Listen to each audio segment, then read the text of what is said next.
Hey guys, so if you have a wildlife pond, I have some tips and tricks for you.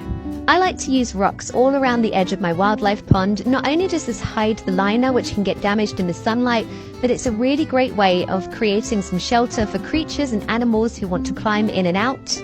You can see I have some big bricks in there, and I also like to put a couple of sticks as well.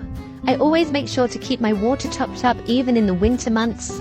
It's always best to use rainwater for this if you can, and don't forget to break any ice that forms over the winter months as well.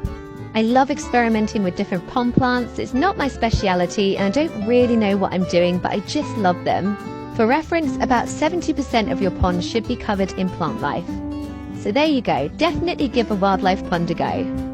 Hey guys, if pigeons are eating all of your brassicas, it might be a good time to net them. So I often get asked about the support I have for my netting, and it's just blue water piping that I purchased from a local hardware store.